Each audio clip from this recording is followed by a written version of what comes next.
Est-ce que vous connaissez la GameCube? Aujourd'hui on va faire une vidéo test de cette manette là. C'est une réplique de manette GameCube mais compatible pour la Nintendo Switch. Elle est sans fil. On verra si en termes de design et de qualité elle vaut ses 40€. Suivez-moi pour le test, c'est parti. Une boîte assez petite en carton dur, ça c'est bien pour les collectionneurs. Elle est fabriquée par PowerA, c'est un constructeur agréé Nintendo. Et elle est sans fil et le capteur de mouvement. La manette elle est assez jolie, on peut voir dessus qu'elle est compatible avec Super Smash Bros Ultimate. Il faut savoir aussi, selon la légende, c'est la manette, une des manettes les meilleures pour jouer à Smash Bros. La partie arrière, on peut voir qu'elle se connecte par le biais du Bluetooth. Elle a le capteur de mouvement. Le pad directionnel est un petit peu plus grand que sur la manette originelle Nintendo GameCube. Et elle a aussi un bouton supplémentaire qui n'y était pas sur la manette originelle. Elle est compatible avec tous les jeux Nintendo Switch. Elle a une petite LED aussi qui s'allume quand les batteries sont faibles. À l'intérieur de la boîte, on a deux batteries AA compatibles avec la manette. C'est dommage qu'on n'a pas rajouté une batterie rechargeable. Surtout pour 40€, on aurait pu le mettre à l'intérieur de cette manette. Il faut savoir aussi qu'elle n'a pas les vibrations HD comme sur les Joy-Con Nintendo et elle n'a pas aussi le lecteur NFC. Et ça c'est dommage aussi. On va commencer le déballage.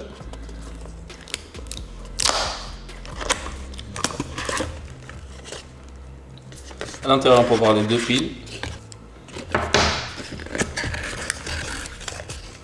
C'est assez sympa. Cette boîte. On a le manuel d'utilisation.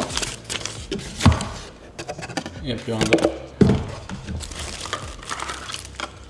Et on a la manette, protégée par un plastique.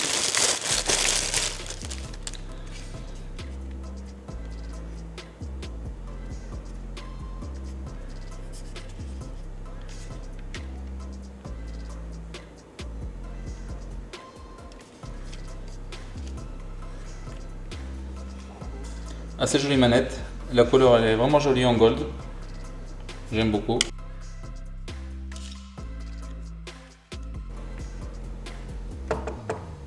On a la manette entre les mains, elle est vraiment jolie, les couleurs elles sont bien finies, le plastique il a l'air assez solide. J'ai vu un tout petit défaut, après je sais pas si c'est juste dans cette manette là ou dans toutes, les fermetures elles sont pas nickel, on a un petit jeu.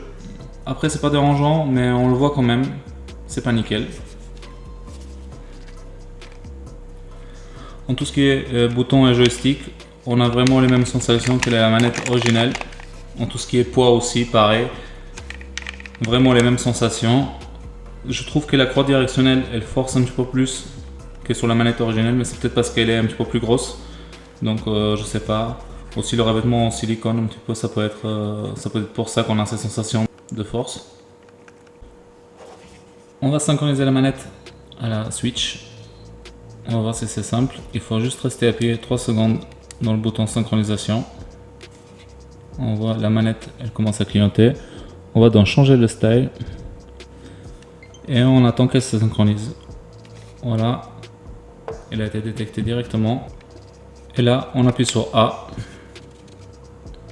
Et on revient en arrière. Et on peut voir, on a pris les commandes de la Switch.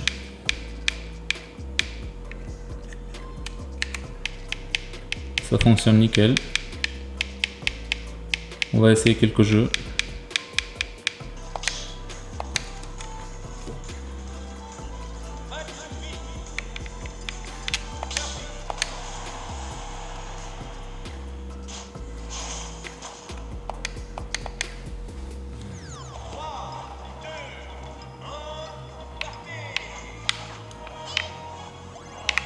La manette elle marche nickel, on a toutes les sensations.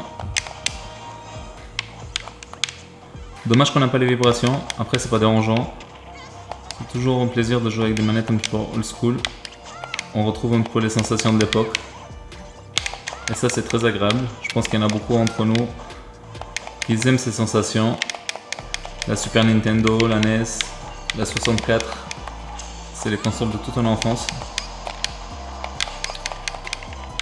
Vraiment très agréable.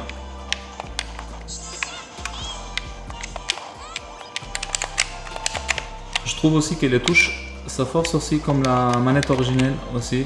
Il faut vraiment appuyer à fond pour avoir l'action. Je suis très surpris. On va tester un petit peu sur Zelda pour voir un petit peu les effets 3D avec les joysticks, comment ça se comporte. On peut voir aussi qu'on a les touches capture d'écran, retour en menu Home. On a le moins et le plus comme sur le Joy-Con Switch.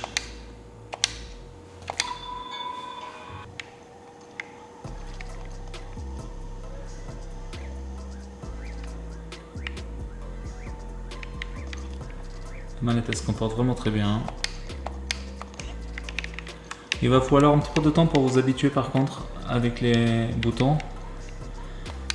Parce que vu qu'ils sont placés différemment des manettes actuelles, la mémoire un petit peu des touches, il faut qu'elle revienne.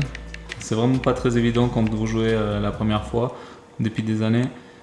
Il faut vraiment que les vieux réflexes y reviennent pour utiliser ces manettes là. Après c'est vraiment très agréable. On arrive à la fin de cette vidéo, la manette elle est vraiment très bien niveau prise en main, j'aime beaucoup, tout ce qui est bouton et joystick ça rappelle vraiment les sensations de la manette originelle GameCube. Les points négatifs c'est la puce NFC qui manque, la batterie qui n'est pas rechargeable et vraiment quelque chose qui manque cruellement c'est les vibrations en HD, mais après bon c'est pour 40 €, c'est tout ce qu'on a. Si vous aimez la vidéo n'hésitez pas à liker, vous abonner à la chaîne aussi pour avoir plus de notifications sur Yotech et si vous avez des questions n'hésitez pas à les poser dans les commentaires, je y répondrai au plus rapidement possible. A très bientôt sur Yotech.